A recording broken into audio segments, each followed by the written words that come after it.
Latar sejarah Kajang sebagaimana halnya dengan mitos asal-usul raja sejumlah besar kerajaan di Sulawesi Selatan, maka komunitas adat-adat Kajang juga menyimpan mitos tentang penciptaan manusia pertama. Berdasarkan mitos yang berkembang dan diyakini oleh masyarakat Kajang, bahwa manusia pertama di Kajang adalah manusia yang diturunkan dari kayangan atas kehendak Turye Arana, Tuhan yang punya kuasa. Manusia pertama itu disebut Tomanurung yang menjadi awal keberadaan umat manusia. Turunnya Tomanurung mengikuti perintah Turye Arana atau Yang Maha Berkehendak. Tomanurung turun ke bumi dengan menunggangi seekor burung Kajang yang menjadi cikal bakal manusia.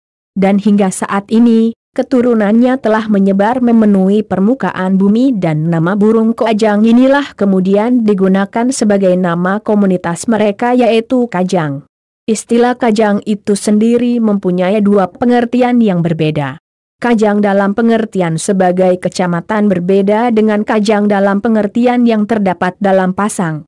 Begitu juga penduduk dalam kecamatan Kajang berbeda dengan pengertian masyarakat Amatoa sekalipun dua kelompok tersebut masing-masing bertempat tinggal di kecamatan Kajang. Kajang dalam pengertian pasang atau dalam pengertian klasik hanya merupakan sebidang tanah yang terletak pada sebidang tanah yang terletak pada sebelah timur Macini, lingkungan posi tanah. Sedangkan pengertian Kajang sebagai kecamatan meliputi wilayah KL 15.430 hektar. Dari pengertian klasik sampai pengertian sebagai kecamatan, mengalami fase-fase perkembangan atau periode, masing-masing periode sebelum ekspansi kerajaan Gowa, periode ekspansi Gowa, periode penjajahan dan periode kemerdekaan. Periode sebelum ekspansi Gowa sejarah daerah tersebut belum banyak diketahui. Berita-berita tentang penghuni daerah tersebut hanya dikisahkan dalam cerita-cerita mitos atau legenda.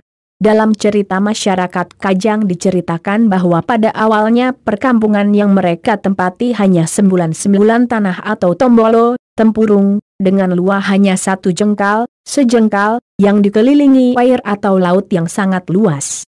Sembulan tanah-tanah tersebut kemudian melebar seiring dengan perkembangan waktu dan perkembangan manusia yang ada di atasnya. Munculnya manusia pertama disebut sebagai Positanaya atau pusat tanah. Oleh karena itu, tempat tersebut sangat diyakini sebagai tempat tinggal atau para sangang manusia pertama dan benteng, perkampungan, dinamakan para sangang iraja, kediaman sebelah barat. Bagi masyarakat adat Kajang, kepercayaan tentang Tomanurung diterima sebagai sebuah realitas. Dan pada periode peaklukan Goa sekalipun masih sedikit sekali disebutkan, namun sudah dapat dibagi atas 2 fase, yaitu sebelum masuknya agama Islam di kerajaan Goa dan fase sesudah agama Islam menjadi agama resmi di kerajaan Goa. Ekspansi Goa terhadap Kajang dapat dilihat pada masa pemerintahan Imario Gaudaeng Bonto Karaeng Lakiung, 1546, yang merupakan Raja Goa ke-10. Peristiwa itu terjadi sebelum agama Islam masuk di kerajaan Goa. Fase berikutnya adalah sesudah Goa menyatakan Islam sebagai agama resmi kerajaan. Pada fase ini ditandai dengan seruan Goa kepada kerajaan-kerajaan Bugis untuk memeluk agama Islam, yang disusul dengan penaklukan, yang terakhir penaklukan Bone pada tahun 1611. Tetapi untuk daerah-daerah bagian selatan seperti Bantaeng, Bulukumba dan Sinjai menerima agama Islam tanpa peperangan, bahkan dari pihak Kajang tersebut 3 orang perutusan untuk belajar agama Islam. Masing-masing Janggotoa dengan tujuan Luwu, Janggoto Jara dengan tujuan Tosora Wajo dan Toa Sara Daeng Malipa dengan tujuan Bonto Ala Ujung Pandang.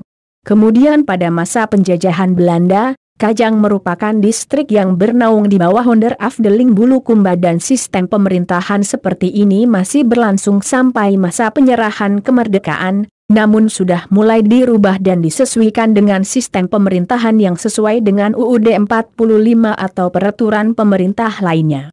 Dan pada tahun 1959, sesuai Undang-Undang Nomor 29 Tahun 1959 tentang pembentukan kecamatan, maka distrik Kajang berubah menjadi kecamatan. Lalu pada tahun 1965 dibentuk lagi desa-desa gaya baru, maka berdasarkan surat keputusan Gubernur Sulawesi Selatan nomor 450 tahun 1965, dibentuklah 5 buah desa gaya baru masing-masing Desa Positanah, Desa Tanah Toa, Desa Tambangan, Desa Lembana dan Desa Tanah Jaya. Desa-desa inilah yang merupakan wilayah pemerintahan Kecamatan Kajang, yang berbatasan dengan Kecamatan Herlang di sebelah selatan, Kecamatan Bulukumpa di sebelah barat, Kabupaten Sinjai di sebelah utara dan Teluk Bone di sebelah timur. 5 buah desa yang disebut tadi dibagi lagi atas 2 bahagian berdasarkan adat atau ajaran pasang. Bagian pertama adalah Tanah Kamsemasea, yang merupakan wilayah adat, terdiri dari 8 kampung masing-masing Balagana, Balambina, Sobu, Sapiri, Buja, Sangkala, Balo-Balo dan Teteaka. 5 yang disebut pertama merupakan bagian Desa Tanah Toa, sedangkan 3 berikutnya adalah bahagian dari Desa Tambangan. Bagian kedua adalah Tanah Kawasaya, yaitu selain Tanah Kamasemasea.